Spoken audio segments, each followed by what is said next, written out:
जय हिंद बच्चों। आइए हम लोग देखते हैं मानसून पवन के बाद नेक्स्ट टॉपिक को, जिसको हम लोग बोलते हैं लोकल विंड। तो लोकल विंड की उत्पत्ति जनरली कुछ खास कारणों में चलती होती है। इसमें हम लोग का पृथ्वी का समान गर्म होना या स्थल और जल का समान गर्म होना है। तो इसमें सबसे पहले हम लोग देखते हैं स्थलीय समीर। स्थलीय समीर को देखते हैं। इसमें क्या है कि जब स्थल खंड दिन को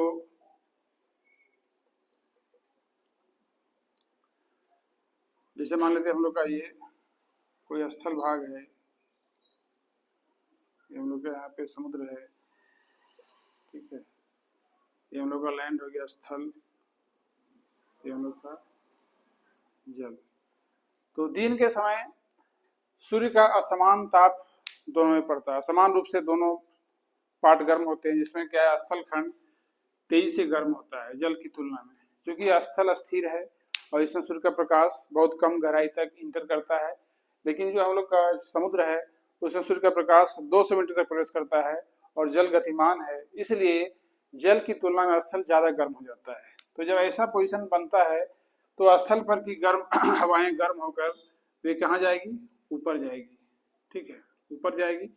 ऊपर जाने से क्या होता है, यह स्थान खाली हो जाएगा और इस खाली स्थान को भरने के लिए समुद्र की ओर से हवाएं चलना शुरू होंगी, ठीक है।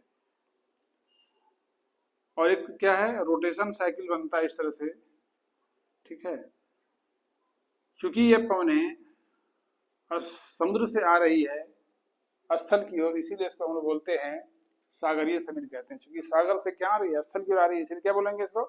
सागरीय समीर कहेंगे, सी ब्रिज कहते हैं इसको। यह क्रिया दिन में चलती है, 8-9 बजे के बाद 8-9 बजे के बाद बहना शुरू होती है और ये 7-8 बजे शाम तक चलती है। यह क्रिया रात को 8-7-8 बजे तक चलती है। ये हम लोग क्या हो गया? सागरीय समीर, लैंड ब्रिज बोलते हैं इसको हम लोग, ठीक है। अब आगे हम लोग देखते हैं इसका उल्टा कैसे होता है। अब रात में क्या है कि रात में जो पार्ट गर्म हुआ स्थल खंड का और जल खंड का, वो दोनों उष्मा का विकिरण करते हैं, उष्मा का त्याग करते हैं। तो यह साइंस का नियम है कि जो भी भाग, जो वस्तु जितनी जल्दी गर्म होती है वो उतनी जल्दी ठंडी भी होती है। तो स्थल भाग ज्यादा गर्म हुआ है, जल की तुलना में तेजी से गर्म हुआ है, तो यहाँ से उष्मा तेजी से निकलेगी।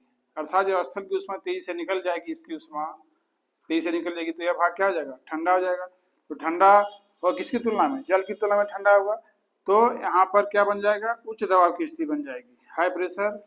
और समुद्र में क्या बनेगी स्थिति? लो प्रेशर की बन जाएगी। तो जो ही ऐसा कंडीशन बनता है रात को 8-9 बजे के बाद, तो स्थल पर की हवाएं समुद्र की ओर बहने लगती है, पर की हवाएं समुद्र की ओर बहने लगती है, जिसे हम लोग क्या बोलेंगे? स्थलीय समीर कहते हैं। और एक साइकिल के रूप में, इस तरह से सर्किल के रूप में जो है सो बहना प्रारंभ करती है, इस प्रकार से बहती है। ये रात का समय, चांद आसमान में दिख रहा है। तो यही रात्रि में बहने वाली, स्थल से समुद्र की ओर बहने वाली पवनों को हम लोग स्थलीय समीर या लैंड ब्रिज के नाम से जानते हैं, ठीक है। तो अक्सर जो लोग तट पर रहते हैं वे इस पवन का एहसास करते हैं, और यह पवन कैसी होगी? तो शुष्क होगी, ठीक है। आइए हम लोग आगे देखते हैं। इससे आगे हम लोग का क्या है, नेक्स्ट हम लोग का है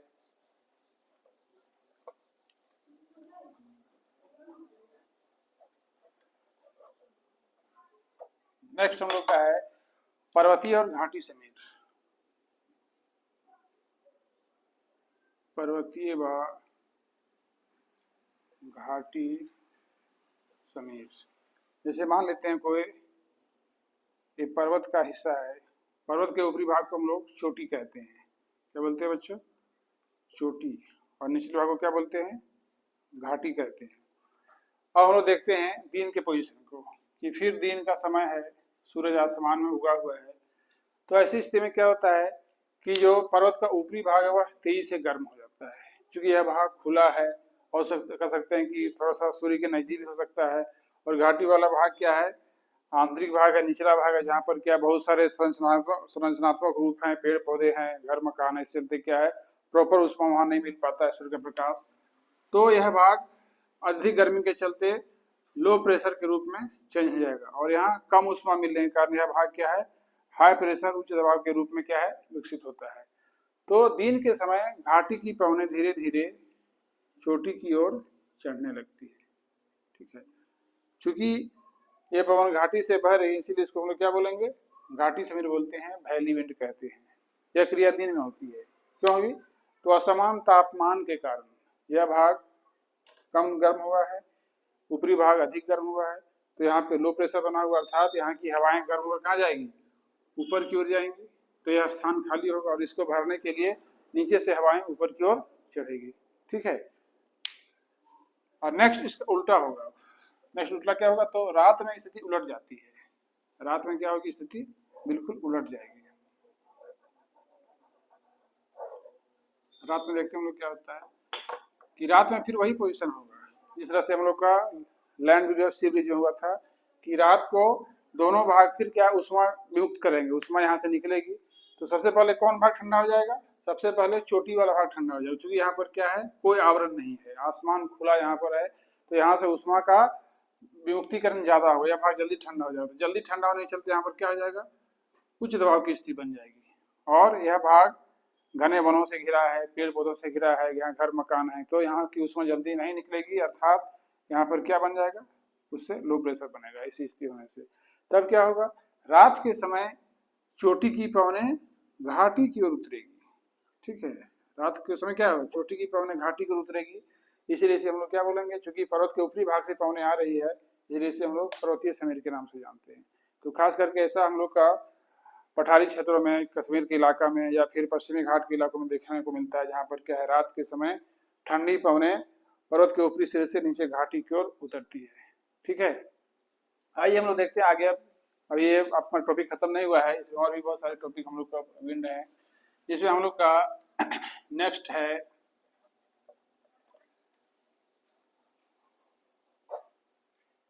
देखते हैं आगे। अब दुनिया के अलग अलग हिस्सों में डिफरेंट प्रकार के विंड बहते हैं जो किसी खास समय बहा करते हैं, इसीलिए इसको हम लोग लोकल विंड या स्थानीय पवन कहते हैं। तो सबसे पहले हम लोग शुरू करते हैं पश्चिम साइड से, अर्थात सबसे पहले हम लोग उत्तरी अमेरिका शुरू करते हैं। उत्तरी अमेरिका में जो पवन बहती है उसको हम लोग बोलते हैं चिनूक कहते हैं। चिनूक क्या है कि उत्तरी अमेरिका के पश्चिमी किनारे पर हम लोग का रॉकी पर्वत है, रॉकी पर्वतमाला है, मान लेते हैं ये रॉकी पर्वतमाला हम लोग का है। तो यहाँ पे शीतकाल के समय ये पवन चिनूक पवन बहती है, लेकिन ये पवन गर्म है। कैसे यह बहती है इसका हम लोग देखते हैं मैकेनिज्म कैसे बहती है। तो ये हम लोग का प्रशांत महासागर है, पैसिफिक ओशन है, ये हम लोग का रॉकी हो गया, रॉकी माउंटेन, ये हम लोग का हो गया रॉकी का पूर्वी ढालिया, इसको हम बोलते हैं ग्रेट प्लेन का इलाका ही बोला है, जीपी ग्रेट प्लेन। ठीक है, तो शीतकाल में समुद्र की उष्ण पवनें, ठीक है, रॉकी पर्वतमाला के पश्चिमी किनारे से चढ़ती है। ठीक है, और जब चढ़ेगी तो क्या हुआ, घर्षण होगा उनका, और घर्षण के कारण क्या है, ऊपर जाकर उसका आयतन बढ़ेगा और ये पवन ठंडी हो जाती है। ठीक है, लेकिन जब पूर्वी किनारे से नीचे उतरती है, इस ढाल से जब नीचे उतरेगी तो वह फिर पुनः पूर्वी भाग के घर्षण से गर्म हो जाती है, और गर्म होने के उपरांत उसका तापमान लगभग 4 डिग्री सेंटीग्रेड बढ़ जाता है। ठीक है, और उस समय रॉकी के पूर्वी भाग पर बर्फ जमे रहती है, क्योंकि वहां पर शीतकाल का महीना होता है और वह स्थिति वहां बर्फ जमा रहता है। तो ये जो गर्म पवन उस मैदान से होकर गुजरती है तो वहां के सारे बर्फ को पिघला देती है। तो जब बर्फ पिघल जाते हैं तो जमीन पर नमी आ जाती है, और नमी के आने से वहाँ हरे हरे घास निकल आते हैं, जो उत्तरी अमेरिका और कनाडा के चारागाह को फिर से खोल देते हैं। वहाँ के लोग अपने पशुओं को, गाय बकरी भेड़ को लेकर क्या है, मैदानों में चले जाते हैं चराने के लिए, और वहाँ कृषि कार्य की खेती का विकास शुरू हो जाता है। क्योंकि यहाँ हम लोग का उत्तरी अमेरिका प्रेरी क्षेत्र है, और उस प्रेरी क्षेत्र में गेहूं की भयंकर खेती होती है, उसे हम रोटी की टोकरी कहते हैं। तो ये किसके कारण हो, ये चिनूक के कारण हो, चूंकि ये पवन यहाँ जमी बर्फ को खा रही है, यहाँ जमी हिम को खा रही है, इसलिए इसे हम लोग हिमभक्षी पवन भी कहते हैं, हिमभक्षी पवन भी कहते हैं। ठीक है,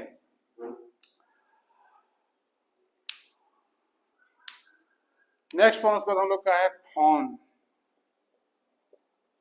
फॉन भी चिनूक की तरह गर्म पवन है जो यूरोप महादेश के आल्प्स पर्वत पर बहती है, अर्थात यूरोप के दक्षिणी ढाल से चढ़ करके, मान लेते हैं हम लोग का ये आल्प्स पर्वत है, तो आल्प्स पर्वत के दक्षिणी सिरे से चढ़कर उत्तर की उतरती है, ठीक है, और जहाँ पे स्विट्जरलैंड देश है वहीं इसका प्रभाव होता है। तो यह भी क्या, इसका भी तापमान गर्म है और वो स्विट्जरलैंड में जाकर के क्या है, वहाँ के तापमान को बढ़ाती है, वहाँ के लोगों को प्रभावित करती है। नेक्स्ट हम लोग देखते हैं उसके बाद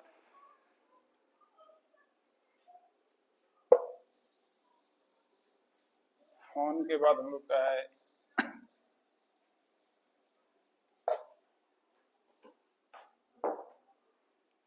सिरक्को। सिरक्को सिरक्को पवन जो है उसको लोग मैप से समझते हैं, जैसे हम लोग का ये अफ्रीका हो गया, इधर हम लोग का यूरोपियन कंट्री है। तो सिरक्को सहारा के रेगिस्तान से उत्पन्न होती है, क्योंकि सहारा का रेगिस्तान क्या है, गर्म रेगिस्तान है, हॉट डेजर्ट है। तो सिरक्को यहीं से बहना शुरू होती है और भूमध्य सागर को पार करके, लेकिन जब पार करती भूमध्य सागर को तो यहाँ पे नमी ग्रहण करती, क्योंकि पवन गर्म है तो क्या ग्रहण करेगी, नमी ग्रहण करेगी और रेगिस्तान से रेत लेके चलती है। और जब रूम सागर या भूमध्य सागर को पार करती तो इटली के दक्षिणी भाग में और स्पेन वगैरह में क्या है, भयंकर वर्षा करती है, बहुत तेजी से वर्षा करती है, जिससे वे जो कण हवा के साथ चले थे वो वर्षा के रूप में वर्षा के साथ नीचे गिरते हैं और देखने में लाल लगते हैं, इसीलिए इसको हम लोग यहाँ पे रक्त वर्षा या ब्लड रेन कहते हैं। ब्लड रेन,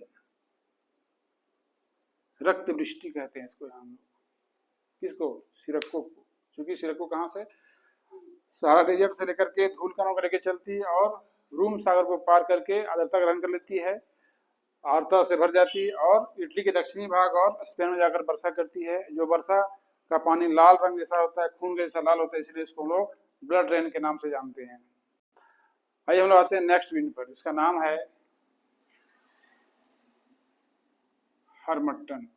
हरमट्टन भी अफ्रीका महादेश में बहने वाली गर्म और शुष्क पवन है। एक बार फिर से हम लोग देखते हैं अफ्रीका महादेश को।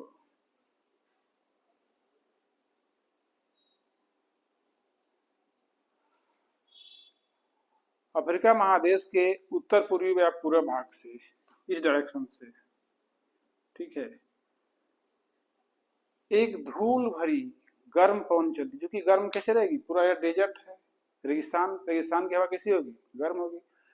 तो यह जब गर्म पवन चलती है तो गिनी के तट पे, हम लोग गिनी कोस्ट है, गिनी तट, तो यह हम लोग जैसा कि जानते हैं गिनी तट क्या है, समुद्री तट है और यहाँ पे लगभग सालों भर उमस जलवायु होती है, क्योंकि समुद्र तटों की जलवायु कैसी होती है, उमस होती है, आर्द्रता से भरी होती है, लोग यहाँ परेशान रहते हैं, बच्चे बूढ़े सब यहाँ पर क्या है, कष्टकर जीवन बिताते हैं, मतलब आर्द्रता इतनी बढ़ जाती है कि लोग परेशान रहते हैं, सर्दी खांसी बुखार जुकाम सबको होते रहता है, सब परेशान रहते हैं, पीड़ित रहते हैं।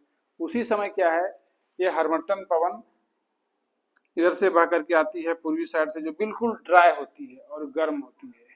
वे क्या करती है, यहाँ पे आके गिनी के कोस्ट पर आकर क्या है, सारे मॉइस्चर को खींच लेती है, सोख लेती है, जिससे वहाँ का वातावरण बिल्कुल सुखमय हो जाता है, आनंददायक हो जाता है। लोग अपने आप जो बीमार चल रहे होते हैं अपने आप ठीक हो जाते हैं, अपने आप भले चंगे हो जाते हैं, उनको किसी डॉक्टर की आवश्यकता नहीं होती है, अर्थात वे हवाएं ही उनके लिए डॉक्टर का काम करती है, ठीक है। इसलिए इस विंड को हम लोग डॉक्टर विंड कहते हैं, डॉक्टर विंड कहते हैं, क्यों कहते हैं, हरमट्टन को, ड्यू टू प्लीजेंट इन्वायरमेंट बनाने के लिए, ये जो है सो यहाँ का प्लीजेंट इन्वायरमेंट बनाती है, आनंददायक इन्वायरमेंट बनाती है, इसीलिए इसको क्या बोलेंगे हम लोग, डॉक्टर विंड कहते हैं हरमट्टन को, ठीक है। नेक्स्ट हम लोग देखते हैं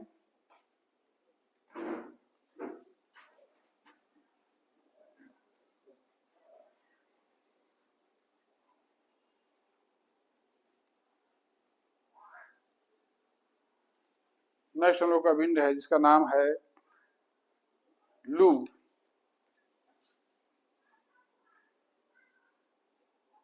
लू हम लोग का भारत में बहने वाली गर्म पवन है।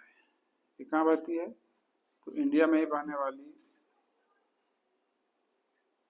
गर्म पवन है, जो उत्तर पश्चिम से बह करके पूरब की ओर जाती है। अर्थात यूँ कहें कि यह राजस्थान के रेगिस्तान से उत्पन्न होती है और यूपी, बिहार होते झारखंड, बंगाल तक जाती है, जो काफ़ी गर्म होती है। इसका तापमान लगभग 40 डिग्री सेंटीग्रेड होता है, जो दिन में कहर बरपाती है।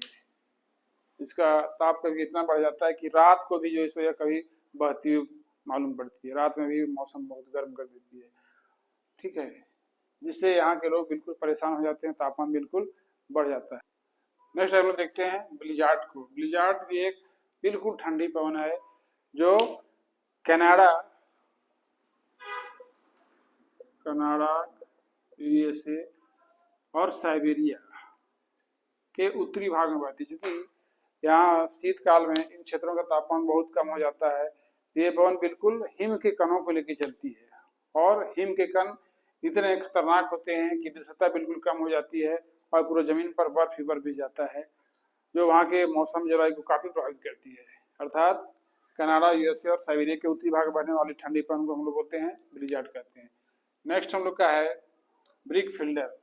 ब्रिक फिल्डर ऑस्ट्रेलिया महादेश में बहती है और ये हम लोग का चिनूक पवन के समान ही गर्म पवन है। चूंकि ऑस्ट्रेलिया का रेगिस्तान पूरा का पूरा हॉट डेजर्ट है, इसलिए यह जो ब्रिक फिल्डर है वह विक्टोरिया प्रांत के आसपास बह करके वहाँ के मौसम को बढ़ाती है, वहाँ के तापमान को बढ़ाती है और वहाँ के जनजीवन को काफी प्रभावित करती है। नेक्स्ट हम लोग का एक है मिस्टल पवन। मिस्टल कहाँ बहती है? यह भी यूरोप के पश्चिम भाग में बहती है। क्योंकि जो हम लोग का स्पेन पुर्तगाल का जो इलाका है, उस स्पेन पुर्तगाल के इलाके के उत्तर पश्चिमी भाग से ये पवन बह करके स्पेन पुर्तगाल में आती है, जो काफी ठंडी होती है, यहाँ के मौसम को काफी प्रभावित करती है, काफी चेंज करती है। क्योंकि ठंडी पवन रहेगी तो मौसम जलवायु क्या करेगी, काफी जो सो उसको। और सबसे हम लोग का एक अंतिम पवन इसको बोलते हैं बोरा।